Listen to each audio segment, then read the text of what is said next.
Welcome to the Ducks Unlimited podcast, the only podcast about all things waterfowl. From hunting insights to science-based discussions about ducks, geese, and issues affecting waterfowl and wetlands conservation in North America, we bring the resource to you. The DU Podcast with your hosts, Chris Jennings and Dr. Mike Brazier. I've got Dr. Mike Brazier, my co-host, in the studio, and we are going to talk, well, let's say this. Mike is going to clarify some of the differences between dabbling ducks, diving ducks, and even perching ducks, and maybe kind of hint on sea ducks a little bit. Now, we're referencing North American birds here, but we reference diving ducks or puddle ducks or all the time in a lot of our media that we do, and I feel like maybe there's some of our listeners out there who really want to get into the real interesting differences, foraging, some of the anatomy that really separates these ducks. So, Mike, let's start with the puddle duck. Okay. This is actually it feels like a rather simple conversation. Mm-hmm. Dabbling ducks, diving ducks, what's the big deal? But yeah, and a scientist could probably say this about any topic that you bring up. We can really get into the details. It gets really exciting. But this one does. And so when we talk about dabbling versus diving, and you mentioned perching ducks, and then we can also throw sea ducks in here, and we can also throw stiff-tailed ducks in here, ruddy ducks, and see, I'm already complicating it. We can throw all those into this conversation, but at the most basic level, dabbling versus diving, let's just keep it at those two levels. That relates to the primary mode of foraging. Another term for dabbling ducks, there's a couple, you've mentioned one of them already, puddle ducks. The other is surface feeding ducks. That's another common term used to assign to this group of birds. And it's diving and dabbling relates primarily to their mode of foraging, exactly as it sounds. There's a certain group of birds that forages primarily by diving, and that would include your traditional diving ducks that you think about. There's another term for them. It's pochard, your redheads, your canvasbacks, your scaup, your ringneck ducks, and of course others as we go worldwide. Then also within that diving duck category, as a mode of foraging, a lot of people speak about sea ducks differently, or as a separate group. And while at a taxonomic kind of tribe level, they're part of what's called the Merganai, and the canvasbacks, redheads, scaup, ringneck ducks are Asthenae. They're technically taxonomically different, but from a mode of foraging, they're all diving ducks. They all dive beneath the surface of the water for their food. So same with sea ducks, not sea ducks, stiff-tailed ducks, the ruddy ducks, their Oxyurinae is their tribal name. They forage by diving also. So for the purpose of this conversation, we're going to just use the dabbling versus diving nomenclature, because where it gets really interesting is when we start talking about some of the associated physical adaptations that differ significantly between these two groups of birds, dabblers versus divers.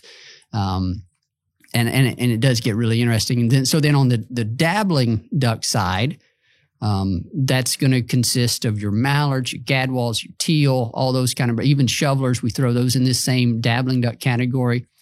Now, perching ducks, such as wood ducks and Muscovy ducks, are technically in a different tribal category, Kareninae. People probably pronounce that differently, but that's kind of how I'm pronouncing it, at least today. May pronounce it differently tomorrow. They're technically a different tribe, but they, again, forage primarily by dabbling at the surface of the water. They don't dive, just the same as widgeon, gadwall, mallards, and those species which are in the tribe Anatonae. So again, here we're making it a bit more complex than it needs to. But nevertheless, we're going to throw wood ducks and Muscovy ducks into this dabbling duck category for the purpose of this conversation. And so where things get really interesting is where we talk about differences in the physical adaptations that come along with these two different groups of birds and their primary mode of foraging. And I'm going to talk about some of these. And this can actually relate back to a previous conversation that we had about waterfowl identification, where we're talking about how to look for certain physical traits to help you hone in on what a bird actually is. So first off, we're going to start with the position of the legs. The position of the legs in diving ducks are set farther back on a bird in contrast to dabbling ducks. Dabbling ducks, the legs are more up under the belly. The big difference in those two settings, if you will, for the legs is that dabbling ducks can walk on land quite adeptly. They're really good at it. But you don't see many diving ducks walking on land. Their feet are set way back. Well, why are their feet set way back? Well, it's to aid in underwater propulsion. But that also forces them, people notice when a flock of divers jumps off the water, they kind of get a running start on the water. They have to. And that's something where you see, a mallard or a gadwall will just jump straight up. And that's, indicative of where that leg position is. That's part of it. That's certainly part of it. The other thing there relates to one of the other differences, and that's the size and shape of the wings. Mm-hmm. Actually, the way they have to take off, the way divers have to take off is going to be more a function of the differences in their wing anatomy than the position of the legs. But you're right, it does play a role there. Legs are just there to help them a little bit. Yeah. But even so, the size of the feet also, and I would encourage hunters or anyone that's just out looking at birds. Certainly, if you're a hunter, it's easy to do this when you have the bird in hand. But if you have a diver with you in hand and a dabbler in hand, try to look for some of these differences: the position of the feet, the size of the feet. Diving ducks tend to have larger feet. Canvasbacks are the greatest example here, and some of the sea ducks, some of your eiders especially, and even mergansers have really large feet, and also their thigh muscles are really well developed. Again, because they're using them for that underwater propulsion. And you contrast that with dabbling ducks. The thighs, leg muscles aren't all that well developed. I mean, they're well developed, but they're not as big and robust and tough, you might even say, as some of those you get on diving ducks. The hind toe, there's also a difference in the hind toe between diving ducks and dabbling ducks. It's called the hallux. And on the diving ducks, they tend to have a larger hind toe than do the dabbling ducks. That's believed to be associated with some underwater steering and maneuvering. So the legs, there's a big difference in the size of the legs, size of the feet, and positioning of those legs between divers and dabblers. Again, it's related to that mode of foraging. And this is a spectrum. Let me make that clear. There's variation as you go from, across the dabbler and diver categories. But generally speaking, diving ducks are going to be heavier birds. They're going to be stouter looking birds. That in some way translates to how they look, to their profile on the surface of the water when they're sitting on the water. A lot of people get good at identifying whether a bird is a diver versus a dabbler by the way it presents itself when sitting on the water. Dabbling ducks tend to sit up on the water. You can actually see that the tail profile much more defined on a dabbling duck than you can a diving duck. Diving duck, that tail is oftentimes just down flush with the water and you can't see a defined tail. Since I mentioned tail, another one of the things that differs between divers and dabblers is the shape and size of the tail. And here we're going to start transitioning from a discussion about kind of underwater maneuverability to aerial maneuverability and how there are some differences between divers and dabblers, kind of as a consequence of some of these modes of foraging. The tail on dabbling ducks is bigger and broader, typically, relative to the size of the bird. This has to always be kept in mind. Diving ducks tend to have a more slender tail, or maybe a more compact tail, you might say. They use the tail for underwater as an underwater rudder. I believe it's believed that's one function of it. And so when we think also, now we can talk about kind of the wings and the tails from an aerial maneuverability perspective between these two groups of birds. And so on the tail side of things, dabbling ducks tend to occupy habitats and areas where they need greater maneuverability. Think about diving ducks; they occupy open water habitats, open water, and so they don't have to navigate around trees. They don't have to navigate in through trees. So that tail, the larger tail on a dabbling duck, helps it with some of the maneuverability. There's also a wing issue here that we'll start to transition to. But there's a difference It's in the built tail. more like a fighter jet rather than a 747. That's exactly right. And so that's something that's true across all different groups of birds when you look at the way they fly and how they are adapted to fly. Generally speaking, birds that occupy open air environments and need to travel faster or else can travel faster, they have longer, more slender wings relative to their body size. That is true in diving ducks. There's something known as wing loading. That's the ratio of body mass to the size of the wing. And diving ducks have a higher wing loading. They have a larger body mass relative to the size of their wings. Their wings tend to be more pointed. And so more pointed, more slender wings enable faster flight, but it comes at a cost. And that cost is in their in-air maneuverability. You think about wood ducks having to navigate in through the trees. Their wings are broader and more rounded at the tip. The perfect example, the extreme example of a type of bird that has really rounded, broad wings is an owl. Think about where it lives. It lives in the forest most of the time. And so those broad wings with the rounded tips enable it to maneuver much more adeptly in those forested environments.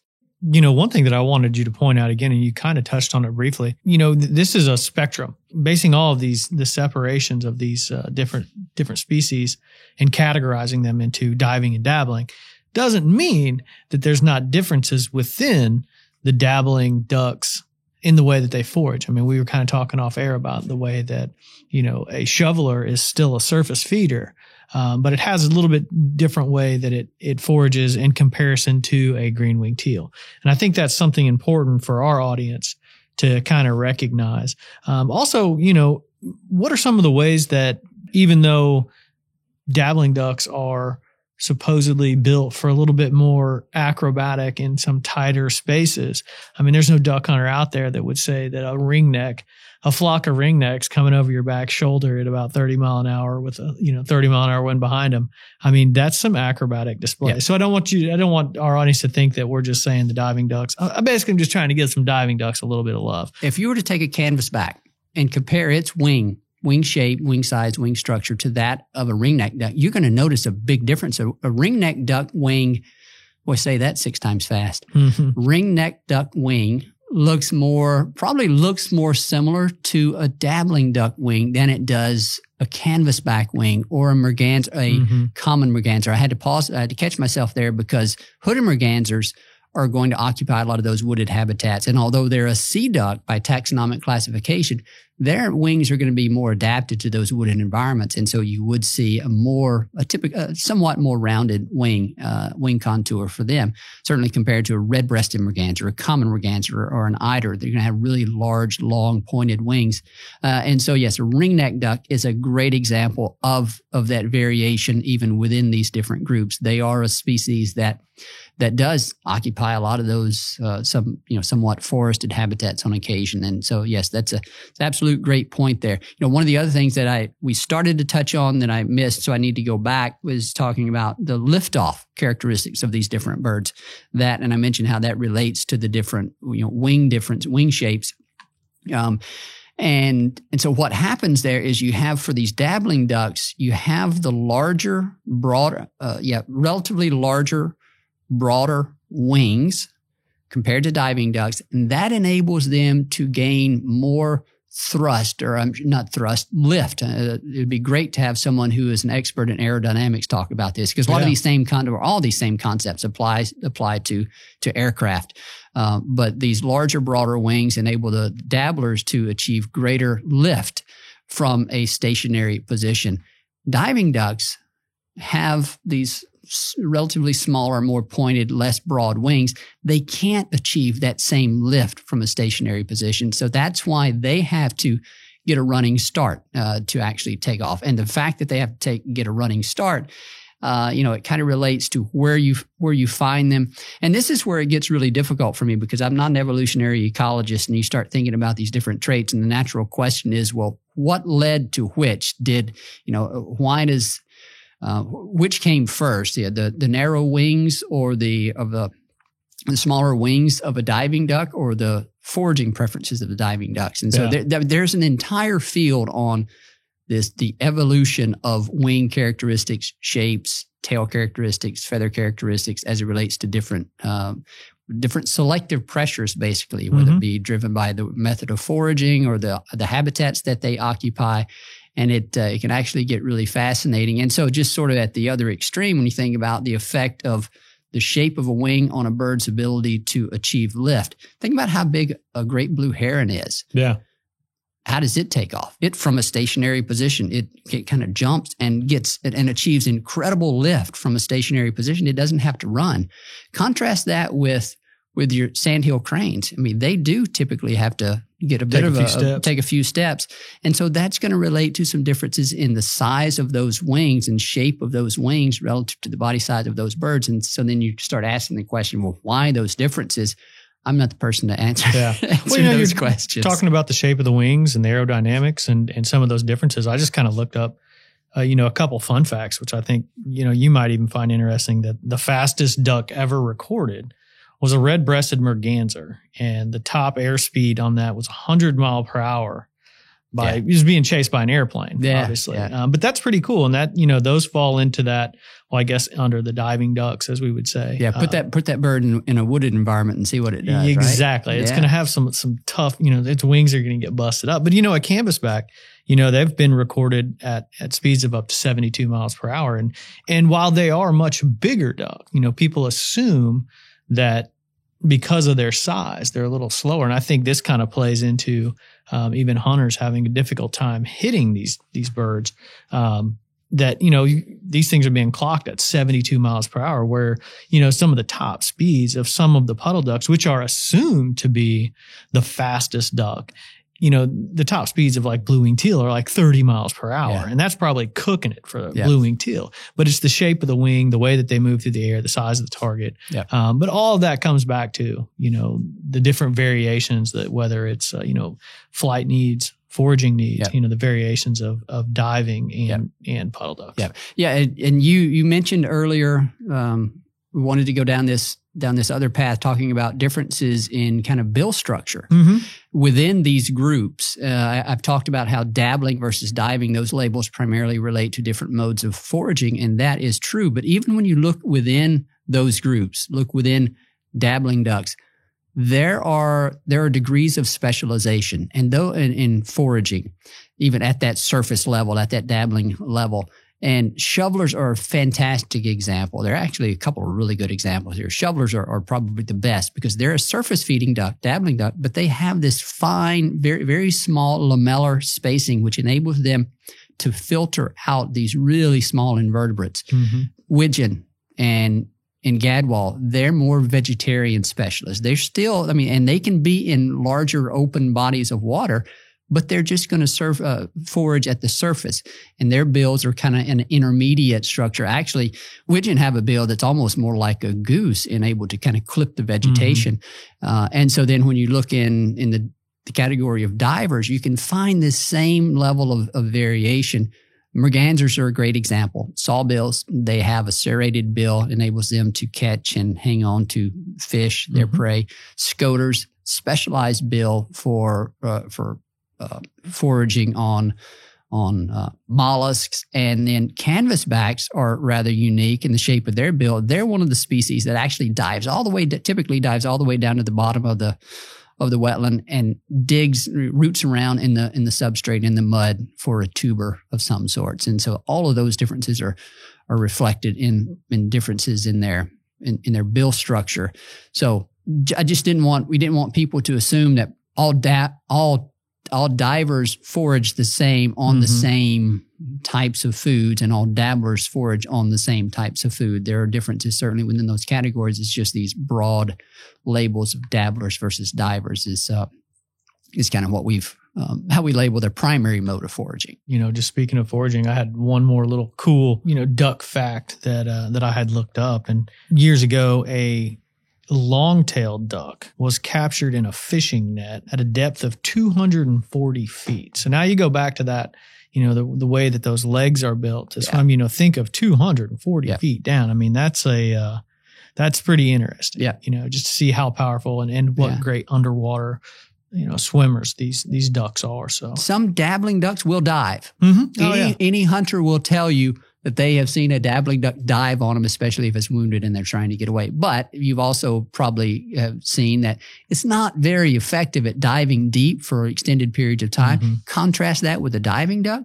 Yeah, there's a huge difference in the escapability of those between those birds. But dabbling ducks will certainly dive to some extent, but they're just not the specialists that divers are naturally. And each one of these species have, and there are resources out there that I'm sure you probably know right offhand, but there are resources out there that would show, a green-winged teal, forages in, 4 to 7 inches of water. Mm-hmm. There's obviously other variations of that. A pintail, will feed in this much water. Yep. And so, there are resources out there for people to be able to look up and show exactly, that each species may have its own, level of where it's comfortable foraging. Yep.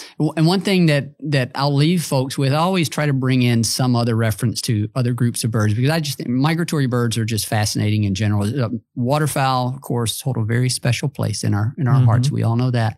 But migratory birds and a lot of the things that we've talked about apply to them as well. And so if you find yourself, and we're surrounded by them all year, now down here in the South, we don't get to see the breeding ducks, just so much unless we're talking about urban mallards and Canada geese. But when we talk about other migratory birds, raptors provide a really good look at differences in wing shape, because they soar above you and you can actually see the profile of those wings. And just try to take notice of those differences, especially if you're able to see, if you're lucky enough to see a falcon of some sort, you notice that really elongate, pointed wing. There are a lot of aerodynamic kind of discussions behind that particular feature, reduced drag, faster speeds, things of that nature, versus a broad-winged hawk, a red-winged hawk, or red-shouldered hawk, or a red-tailed hawk that have a more broad kind of wing shape. And so, and of course, vultures, turkey vultures, mm-hmm. black vultures, they also give you a good view of that rounded shape of the wing and their certain soaring type of flight. So a lot of interesting things to talk about with respect to flight and birds. And so just leave folks with that. Yeah, no. And I think this conversation that you kind of brought up is a really good example this fall for people to, when you're out there, and it's even more so if you have like a young hunter or someone who's not super familiar with waterfowl hunting. Hopefully this conversation will give you the opportunity to, shoot a dabbling duck and shoot a diving duck and take those wings, take that, that body mass, take the legs, the feet, all of that, and really kind of hopefully our conversation is really sparking more conversation within, the waterfowl hunting community to really, really appreciate these birds and learn a little bit more about them. Absolutely. Thanks, Mike. Thank you, Chris. I'd like to thank Dr. Mike Brasher for joining us today to talk about dabbling and diving ducks and the differences and some of the similarities. I'd also like to thank Clay Baird, our producer, for doing a fantastic job of getting the podcast out. And I'd like to thank you, the listener, for joining us today and supporting wetlands conservation.